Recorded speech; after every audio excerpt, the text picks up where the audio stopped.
Good morning students. आज हम नया चैप्टर स्टार्ट करेंगे। Chapter 9 soil.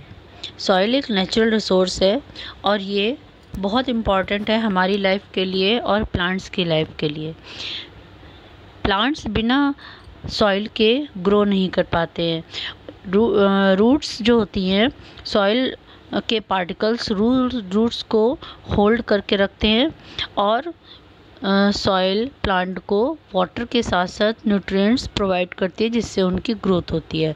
और ये न्यूट्रिएंट्स फ्रूट्स में जाते हैं, फ्रूट्स में या जो फूड होता है उसमें जाते हैं, और जब हम उन फ्रूट्स को या फूड को खाते हैं तो ये न्यूट्रिएंट्स हमारी बॉडी में आते हैं। तो अल्टीमेटली सॉइल हमारे लिए भी बहुत इम्पॉर्टेंट है।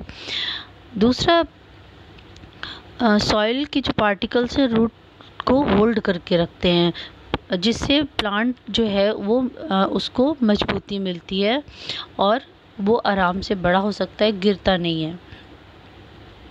एग्रीकल्चर के लिए सॉइल बहुत इम्पॉर्टेंट है। अगर सॉइल नहीं होगी तो एग्रीकल्चर नहीं होगा, एग्रीकल्चर नहीं होगा तो हमें फूड नहीं मिलेगा, कपड़े सब ये सब प्लांट से ही मिलते हैं, शेल्टर है ये सब प्लांट से मिलता है। तो प्लांट ही नहीं होंगे तो हमें फूड नहीं मिलेगा। और दूसरा, सॉइल में बहुत सारे ऑर्गेनिजम्स रहते हैं, माइक्रो ऑर्गेनिजम्स, बड़े ऑर्गेनिजम्स भी रहते हैं जो बिल बना के सॉइल में रहते हैं। और वैसे भी माइक्रो ऑर्गेनिजम्स जो रहते हैं वो क्या करते हैं, जो भी वेस्ट मटेरियल होता है उसको डिकम्पोज कर देते हैं। जब पहली बारिश होती है तो वो मिट्टी के ऊपर पड़ती है तो मिट्टी से बहुत अच्छी रिफ़्रेशिंग एक स्मेल आती है जो हमें रिफ़्रेश करती है, उसकी खुशबू बहुत अच्छी होती है। तो इस तरह से सॉइल बहुत इम्पॉर्टेंट है। सॉइल से हम अलग अलग तरह की चीज़ें बना सकते हैं। जैसे आपने देखा होगा घड़ा बनता है, तो घड़े में हम पानी लेते हैं, उसमें मिनरल्स होते हैं जो घड़ा क्या करता है, अगर हम उसमें पानी रखते हैं तो अगर पानी में मिनरल्स कम है तो वो पानी में मिनरल्स ऐड कर देता है, और अगर ज़्यादा है तो एब्जॉर्ब कर लेता है। वो भी मिट्टी से बना हुआ होता है। तो सॉइल हमारे लिए बहुत इम्पॉर्टेंट है। सॉइल को हम लाइफ से कैसे टीम अप करते हैं, हमने अभी देखा सॉइल में बहुत सारे माइक्रो ऑर्गेनिजम्स होते हैं, हमने अभी पढ़ा था। अब हम एक एक्सपेरिमेंट करते हैं। हमने क्या करा, ग्लास लिया, ट्रांसपेरेंट ग्लास, उसमें हमने गार्डन से सॉइल ली और ग्लास में रख दी। उसके बाद हमने उसमें पानी भर दिया। ये देखो, ये एक्सपेरिमेंट है, हमने इसमें पानी भरा है और इसको कुछ आवर्स के लिए हम एज इट इज़ रख दिया। तो हम क्या देखते हैं, आफ्टर सम टाइम या फ्यू आवर्स हम क्या देखते हैं, नीचे मतलब ग्लास में लेयर्स बन जाती हैं। सबसे नीचे उसमें हैवी पार्टिकल्स होते हैं जैसे ग्रेवल्स, बड़े बड़े पत्थर, वो नीचे बैठ जाते हैं क्योंकि वो हैवी होते हैं, तो उनकी एक लेयर बन जाती है। उसके ऊपर सैंड के पार्टिकल्स की एक लेयर बन जाती है। सैंड के पार्टिकल्स जो होते हैं, ये भी एक तरह की सॉइल है लेकिन इसके पार्टिकल्स बड़े बड़े होते हैं जो हाथ अगर हम पकड़ने की कोशिश करते हैं तो हमारे हाथ से फिसल जाते हैं। तो ये हैवी पार्टिकल्स हैं, ये ग्रेवल के ऊपर सेटल डाउन हो जाते हैं। इसके ऊपर क्ले के पार्टिकल्स हैं। क्ले के पार्टिकल्स बहुत छोटे छोटे होते हैं तो और लाइट वेट के होते हैं, इसलिए ये सैंड के ऊपर सेटल डाउन हो जाते हैं, एक लेयर बना लेते हैं। नेक्स्ट फिर वाटर आता है।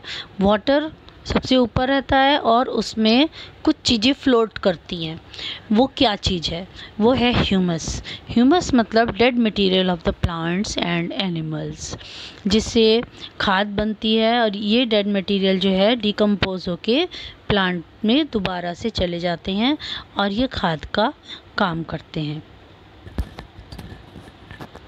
ये है पूरा हमारा सॉइल प्रोफाइल। ऐसा ही सॉइल होता है।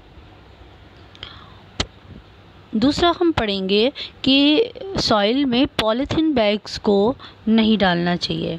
पॉलीथीन बैग्स हैं या प्लास्टिक है, इससे क्या होता है, सॉइल पोल्यूशन होता है।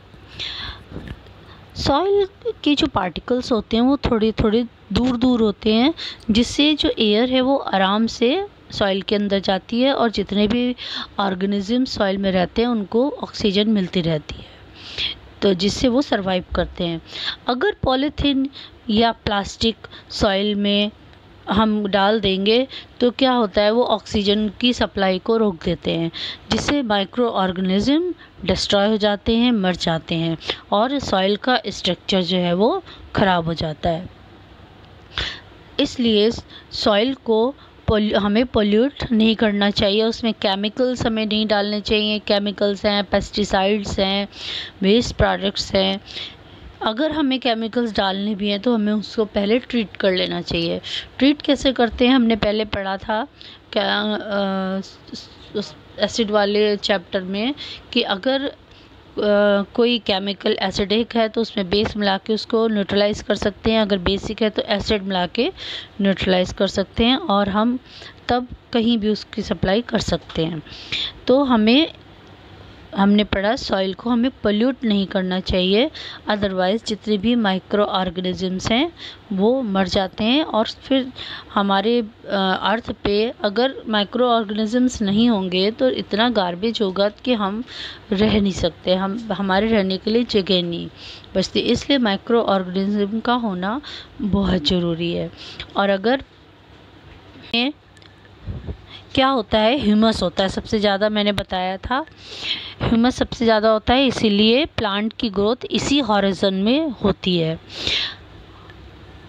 इसमें dead materials of plants and animals होते हैं, माइक्रो ऑर्गेनिजम्स होते हैं। तो बेस्ट जो प्लांट्स के लिए लेयर है वो टॉप लेयर है या ए हॉरिजन होता है। सेकंड हॉरिजन है बी हॉरिजन। इसमें ह्यूमस कम होता है और मिनरल्स ज़्यादा होते हैं। ये ए हॉरिजन से थोड़ा सा हार्ड होती है इसकी सॉइल और कॉम्पैक्ट होती है। ए हॉरिजन की जो सॉइल होती है वो सॉफ्ट होती है और उसमें एयर का पेनिट्रेशन होता रहता है क्योंकि उसमें माइक्रो ऑर्गेनिजम्स रहते हैं। बी हॉरिजन हार्ड होती है, इसमें ऑक्सीजन बहुत कम पेनिट्रेट होती है। नेक्स्ट है सी हॉरिजन। सी हॉरिजन जो है ये स्मॉल, इसमें लम्प्स होते हैं, रॉक्स होते हैं और इसके बाद लास्ट है बेड रॉक। इसमें बड़े बड़े स्टोन्स होते हैं और इसको डिग करना बहुत मुश्किल होता है। नेक्स्ट टॉपिक हम पढ़ेंगे सॉइल टाइप्स। अभी हमने पढ़ा था कि सॉइल का फॉर्मेशन कैसे होता है। सॉइल का फॉर्मेशन वेदरिंग की प्रोसेस से होता है। वेदर चेंज होते रहते हैं और जो रॉक्स है उनमें क्रैक्स पड़ते रहते हैं जिससे छोटे छोटे पार्टिकल्स नीचे गिरते रहते हैं लैंड पे, जिससे सॉइल का फॉर्मेशन होता है। The mixture of rock particles and humus is called the soil. Means humus और रॉक्स पार्टिकल्स, इन दोनों को मिला के हम सॉइल कहते हैं। सॉइल को हमने 3 में डिवाइड किया, Sandy soil, clayey soil and loamy soil. Sandy soil के पार्टिकल्स जो होते हैं वो बहुत बड़े बड़े होते हैं।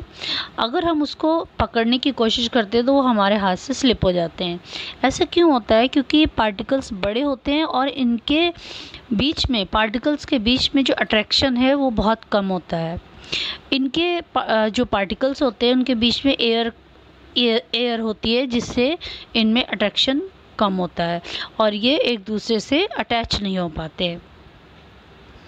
सेकंड है क्लेई सॉइल। क्लेई सॉइल के पार्टिकल्स छोटे होते हैं, अगर हम इनको हाथ में पकड़े तो पकड़ सकते हैं। इनके जो पार्टिकल्स हैं उनके बीच में स्पेस कम होता है और ये एक दूसरे से अट्रैक्ट रहते हैं और हम इनको होल्ड कर सकते हैं। थर्ड है लोमी सॉइल। लोमी सॉइल में सैंडी सॉइल और क्लेई सॉइल दोनों मिक्स होते हैं। सैंडी सॉइल के पार्टिकल्स भी मिक्स होते हैं और क्लेई सॉइल के पार्टिकल्स भी मिक्स होते हैं। तो ये जो सॉइल है इसकी वाटर होल्डिंग कैपेसिटी भी अच्छी होती है। सैंडी सॉइल की वाटर होल्डिंग कैपेसिटी इतनी अच्छी नहीं होती, अगर हम उसमें पानी डालेंगे तो वो नीचे सारा पानी नीचे से निकल जाता है। क्लेई सॉइल की वाटर होल्डिंग कैपेसिटी अच्छी होती है, वो वाटर को होल्ड करके रखती है। और लोमी सॉइल, इसकी भी वाटर होल्डिंग कैपेसिटी अच्छी होती है। और इस clayey soil and loamy soil ये दोनों फसल के लिए बहुत अच्छे होते हैं।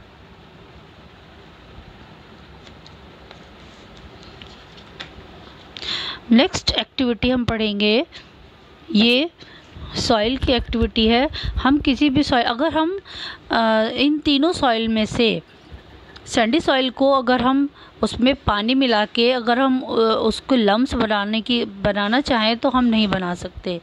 लेकिन लोमी सॉइल के भी नहीं बन सकते क्योंकि वो भी मिक्सचर होता है बड़े पार्टिकल्स और छोटे पार्टिकल्स का। बट जो क्लेई सॉइल होती है, हमने देखा होगा क्ले मिलती है मार्केट में, उससे हम बहुत सारे स्ट्रक्चर बनाते हैं। तो उसके जो पार्टिकल्स होते हैं बहुत ज़्यादा छोटे छोटे होते हैं और आपस में जुड़े हुए होते हैं, उनमें एयर जो है बहुत कम पास होती है। तो उसको हम गूंथ के डो बना सकते हैं और उससे अलग अलग स्ट्रक्चर बना सकते हैं। जैसे ये बनाया गया है, उसको गूंथ के अलग अलग स्ट्रक्चर बना सकते हैं हम।